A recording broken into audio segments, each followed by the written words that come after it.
Hey, and welcome back to the podcast. Mr. Jim Bramlett is here, and he has a very excellent book that you are going to want to run, not walk, and check out. It's called Stop the Hassle, Simplify, Satisfy, and Succeed. It's all about the power of eliminating customer hassles with insights from this seasoned entrepreneur that we're about to speak with. He's an author, speaker, product thought leader, and preacher. He is a growth strategy expert, and he's going to just get us on the right track, right? Tell us about what we need to do as far as making sure our message packs a punch, making sure that we're innovating, that we're driving growth, or we're going for long-term success, all the things that sounds good, right? Who out there says, I don't want long-term success? We want that. Jim will help us get it. So, Jim, glad to be speaking with you. Robert, it is my pleasure to be here. Excited. Well, we're a couple of excited guys and hopefully an excited audience. And so, what did I leave out of your bio? What are you currently just like super jazzed about? What's the current focus? My current focus is twofold. I'm actually starting my third book, and I'm actually looking to put together an online course because I want to get this message out to everybody in a more engaging way, I would say. Well, great. And what is that message? The message is I'm an old, if you remember the show The Prophet, Marcus Lemonis, he would go Oh around yeah. and look at companies. He was all about people, process, product, and I would add purpose in that fourth P. I'm a product guy. I believe if you've got the product right, and my message applies to any offering, if you got that product right, the people will come along, the processes will come along. But if you don't, I don't care what kind of people and process and purpose you have, it might be a tough road. So product is what, in my opinion, it's all about. All right. It starts with that. That way you have a solid foundation. And if that is lacking, the other pieces won't make up the difference. But it is important to have all of those items in place, right? People, process, product, and purpose. And so, like, what does that look like when these companies that you worked with, people that you've helped, when that is dialed in, what's the picture? Pictures this. Always laugh when an entrepreneur, a new startup says, "Well, tell me about your company." Well, we're providing value, or we're solving an unmet need, or the worst one, in my opinion, is, well, we're disrupting an industry.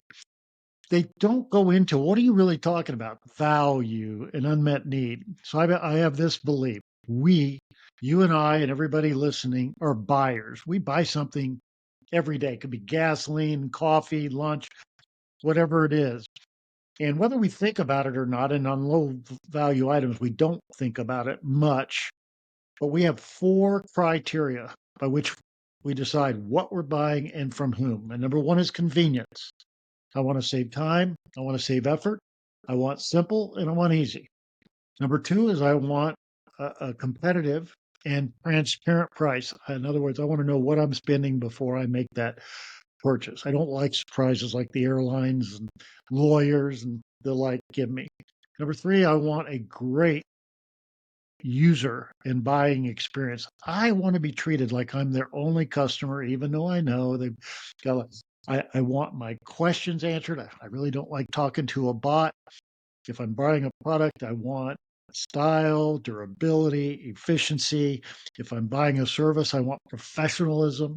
If I'm going into a facility, I want it well lit, clean, organized. That's a user experience. And number four is feast. If I'm about to buy something, I have a certain perception in my mind of what it is I'm about to buy. And especially true if they have a brand promise. And so I need that perception fulfilled. And I use this example. If I'm driving through McDonald's, I'm not expecting uh, a delicatessen meal and but I do want warm and quick. And oh, by the way, I want my fries in my combo meal. I don't want to pull off and go, where are my fries? So we have this perception, and and I want to trust that I'm going to get that. And I get that through guarantees, warranties, free returns, testimonials, how long have they been in business, etc. Well, the key is if I can get all four of those, convenience, price, experience, and trust, I don't have an excuse not to buy from you. I mean, why wouldn't I? But all too often, too many companies have a trade-off, a conscious trade-off. Like, well, look, if I'm gonna give you convenience and I'm gonna save you time, you're gonna have to pay me a little bit more money. Or if I'm gonna give you that great user experience, you're going to have to do the same. Or on the other side, if I'm going to save you a lot of money, my store's not going to be clean and well lit, and because I have to skimp on, overhead. And and I think it's very hard to do, but when you can do all four, and that's all product related, when your product offering can do all four of those, you're not giving your buyers very many excuses not to buy from you. So that's what I preach. I like this idea, and I'm always looking to tap into. I'm not sure how to describe it, but it's like the over the top ambition or the perfectionism, but not the perfectionism that keeps you from taking action, but the kind that just like overly impresses the customers. And when I looked at your book description earlier today, Stop the Hassle, and you listed this criteria: convenience, price, product experience, trust. I was like, well, cool. This is a guy that says, here's some concrete, tangible things to do. Because it seems to be frustrating, especially with like customer service, customer experience, for people to hide behind the platitudes, the keywords, like you said, oh, we just have good customer service. What does that mean? Well, they can't quantify it. Or with like weird metrics like, oh, we respond to a ticket in an hour. What, like, how does that affect me, right? That's great that it's on you. And so I like this reframing of like, well, hey, I go to the McDonald's. I want it to be just like the same way every time. It's fast, get me through, get me out the door with no hassles. And so and it seems also like if we get all these four, then we can really like stand out from the rest, right? Because a lot of people maybe they don't apply a conscious effort to this, or like you said, there's this trade-off, and then that gets back to like, well, now you're sharing your problem with me, right? I want you to solve my problem. And so how, like, what holds us back from Absolutely. getting all four? Is it just I, like laziness, not being aware of this, not being consistent? Like, where do businesses fall short with this? Yeah, it's like they make this conscious effort. Well, I can't give them everything, so I'm going to trade off on something, and I say it is hard. It's very hard, and I talk to companies. They say, "Well, I can't compete with a Walmart and their buying power, so my price is then overkill on convenience and user experience and trust because they're such a large conglomerate, they can't hit on that. So even if you can't hit on all four, whatever you can do, man, pour the accelerator on and kill that part of what you're doing. Um, but so that's what I preach. I also tell them this, um, and I think it's very important. And people look at me strangely. I say, I think you should have an R&D, research and development function, not a department in every company. And what should they be doing? Evaluate your competitors. What is the alternative that a buyer has buying from you? And evaluate them for their convenience. Evaluate them for their price and transparency. What about their user experience? Have you ever bought from your competitor? And how do you trust them? Do they give you those free returns and do they have a warranty? Is the guarantee real? And I said, if you are competing against that alternative, so figure it out and win. I joke, I'm a big football nut, and by the way, I'm from Kansas City, so we're the most hated NFL team. But I say, you know, any NFL coach doesn't show up on Sunday afternoon and go, by the way, who are we playing? And do they like to pass the ball? Do they like to run it? And what defense do they play? Do anybody know? Oh, let's just show up and play. That's not how it works. They study film, they research, and they try and leverage that weakness. And every business should be doing the same thing. I don't care if you're what kind of business you're in. A buyer has an alternative. Understand that and then on those 4 criteria, leverage where that competitor has that weakness. Well, this is great. And it seems like there's this need to break out of our own thinking, that it's tempting and easy to have the short term and the emotional thinking because it might be a little uncomfortable, right? To look at these competitors and maybe it makes you angry for all kinds of reasons, right? They're doing a better job at this. They're doing a worse job, but they're charging more. And it can be a little bit of a rude awakening, and so like there's kind of these like two big ideas we have so far, right? There's the idea of like pushing for more and figuring out like how you can over deliver. And then this other one that we just brought up of like looking at the competitors. And so do you get any sort of pushback with this? Do you have these people saying like, well, when I look at the competitors or I need to plan ahead, like it's uncomfortable, right? To like have new thinking, take new action. So what's the antidote? It is. It is. I talk to companies and they go, I don't care about the competitors. We're doing what we're going to do and we're going to make it work. And it's like this. In my 40 plus years in transportation and logistics, I do not remember ever going into a meeting where it started with, okay, we're going to talk about how many customers we gained last month and why. And then we're going to talk about how many customers we lost and why. No, the meetings were all internally focused. It's like a conference room of mirrors. Well, here was our revenue, and here was our cost, and here's our budgets, and here's our IT. Me, we. I'm a huge fan of Jeff Bezos in Amazon. He was a villain back in the day, burning through millions and millions, but he decided to put the customer at the center of his universe and engineer and work everything backward. It was all about the customer. How do we serve the customer? And if we do a good job serving the customer, everything else will fall in place. And I love that. Where most companies are, no, it's about us and here's what we're going to do. Even when they develop new products, I don't think most companies go out and research with buyers to say, well, what are you really looking for? How can we improve? How can we lower the amount of time it takes for whatever job you've got that we fall into? I joke. I know salespeople that walk into customers and say, "Tell me how we can do more business together," and it's the wrong question. How can I save you more time? How can I save you more effort? How can I make your life easier, simpler? How can I make the experience better? Right? Those are the way to increase your business. So it's not about you, the seller. It's about them, the buyer. But that's a hard change for a lot of people to accept. 100%. And it seems like this is what these people that say they're disruptors are trying to do, right? But then they hide behind the keywords. So it's like they're trying to like kind of upset the industry and do play like if everyone else is playing checkers, they're playing chess, right? They kind of flip things on its head.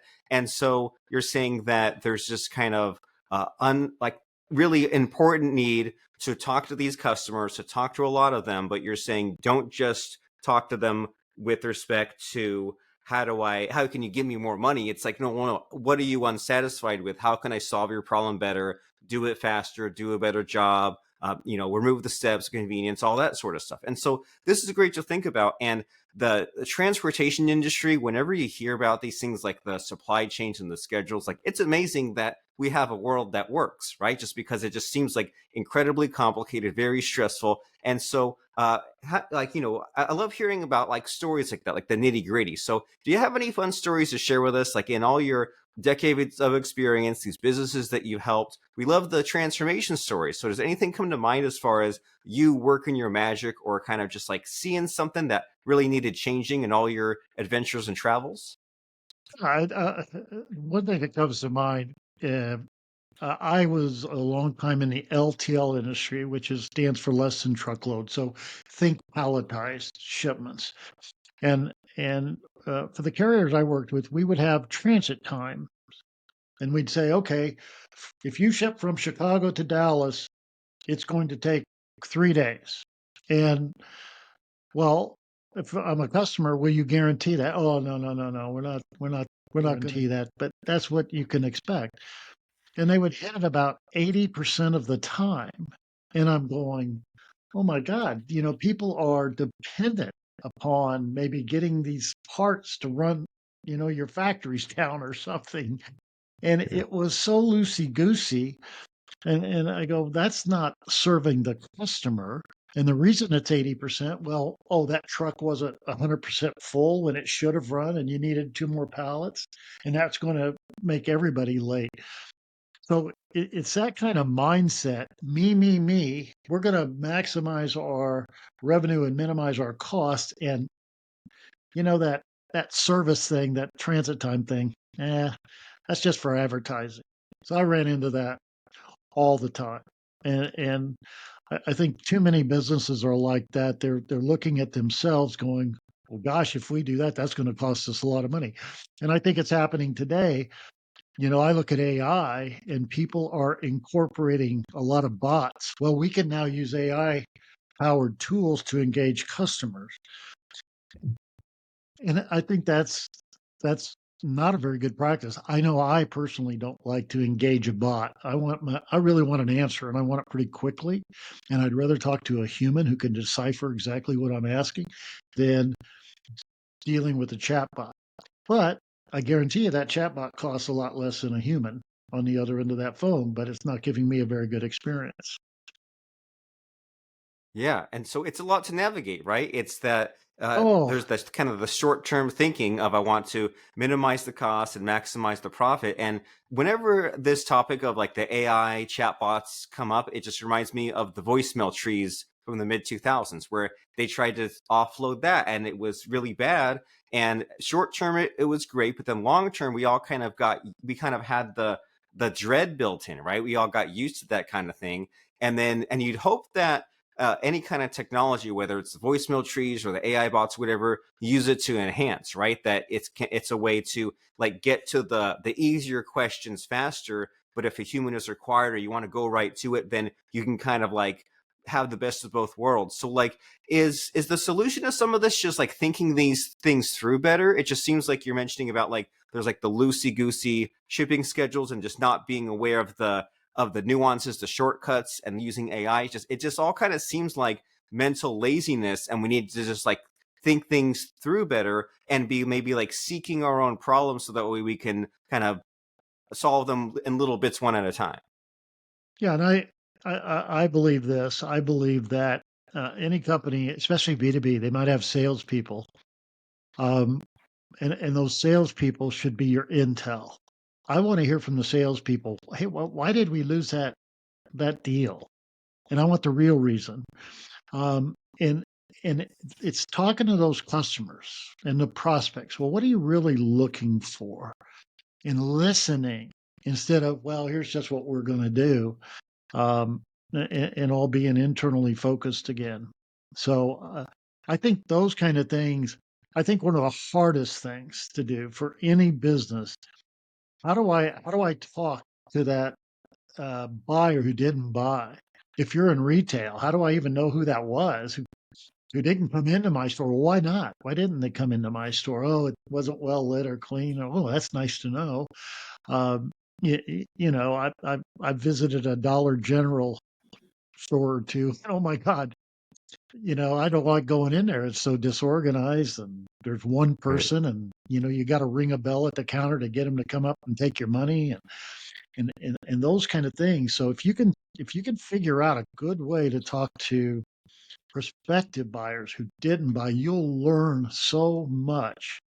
But again, if it's centered around convenience, price, user experience, and trust, you're going to grow and you'll grow organically. But you've got to constantly be doing that. When you talked about technology, if you think about technology, almost every technical tool I know is saving you time, effort, making something simpler, making something easier, and that's all a good thing. Think about AI.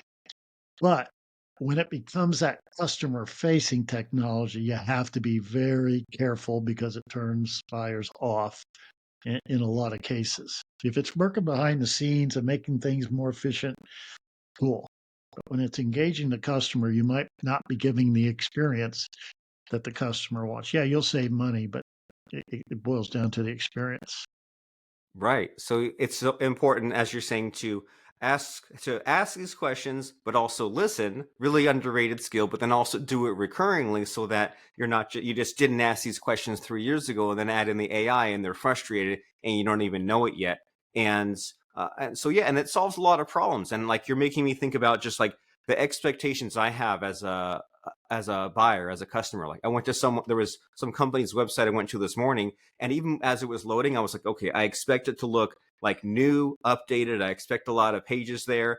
And it's just like kind of what I wanted. And so it seems like we need to listen, but not have the knee jerk reactions, right? Because we've dealt with that too, right? Someone starts to say, oh, well, the store is dirty, and they just shut it down with excuses. So actually listen to some of these things. And it seems like we listen to the deeper meanings of why they didn't buy. And that's why we need to do it on a recurring basis, talk to multiple customers, so that way we really get in their head and know where we're going wrong, so that we can improve. And that way we can kind of just pursue the perfectionism and the excellence, not in the shallow way, but in the way of actually getting it done. And so speaking of this idea of like getting to like the deeper conversation, deeper meaning, we're only here for 20 minutes or so. And I don't always know what question to ask someone if I've just met them, such as yourself. So, like, what's the missing question in our conversation? What should I be asking you, Mr. Jim?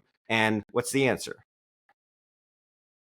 Um, well, here's one thing, and you just mentioned it, websites.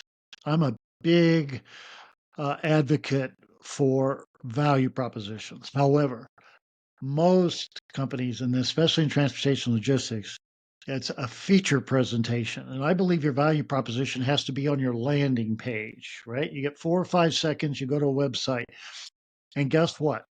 Buyers are only mildly interested in what it is you do. They're all about their needs, their problems, solving something for them.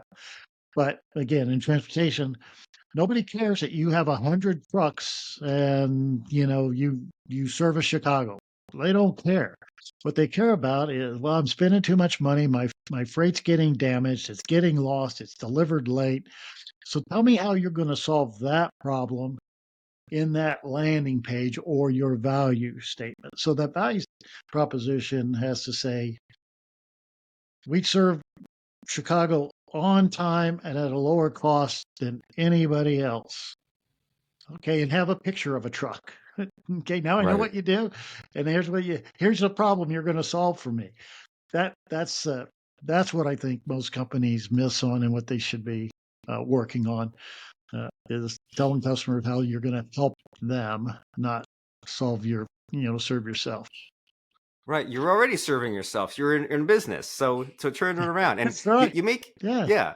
And you make it sound so simple. And it could be simple, as long as we get out of our own thinking. And change is hard, especially if we've kind of gotten this far, but gotten mediocre results. And if someone is looking into to improving some of these things, if they're watching this podcast, if they're looking into your book, if they're listening to your advice, then they know that, well, the way we've been continuing on, like we can't continue, right? There's always new disruptions, innovations, right? There's always new competitors. There's AI. Well, why are we struggling so much? Well, maybe we need to bust out of our own thinking, change our mindset. And how do they get your help to make that happen? As far as you, your business, your consulting, your books, what are some next steps here? They just need to reach out to me. I can be found on LinkedIn, or my website is jimbramlett.com. You can buy my book, or you can schedule a conversation with me. And I just love to help people. Um, and I do tell them this: if just stay the same. Don't don't improve your convenience. Don't improve your user experience. Don't work on cutting costs, and you'll have a competitor show up pretty quickly. You can't be asleep at the wheel. You constantly have to be innovating and delivering that. So yeah, that's how they find me, LinkedIn or on my website, and I'm happy to help. Well, you practice what you preach, right? Here we are talking about Yep. being curious and looking to solve your customer's problem, not all about yourself. And you go to jimbramlett.com, and that very first value proposition is transform your business into an industry leader. The fastest, easiest, and best way to grow your business organically. There's the button right there to schedule your first call. And yeah, there's so many things in life here, Jim, that require kind of daily effort, right? You need to shower every day. You need to brush your teeth every day. And it's like, when if you're showing up in work, in a career, or in business, or going to school, it's like you have to like push a little more than you think just to stay consistent, and maybe even further to have like the continuous increase. But I think a lot of people are kind of like, well, let me just do the bare minimum, and then they wonder why their results are like a slow, steady decline. And it's like looking back, like, man, if only I'd done like 2% better per day instead of -2%, then I could have been on an upward path, not a slow struggle path. And so that's okay if we know that's where we're at, right? We're only human. And sometimes we need that extra outside help, that support system, that consultant. And so people can get that help by going to jimbramlett.com. That's JIMBRAMLETT.com. There's that button to schedule that call. And so, like, what's your ideal sort of client prospect here, Jim? Like, what kind of type of person or business would you love to go to that website and schedule the call with you? I love earlier stage companies. I love companies whose leaders haven't been around forever because typically they're a little more open to exploring these kind of ideas.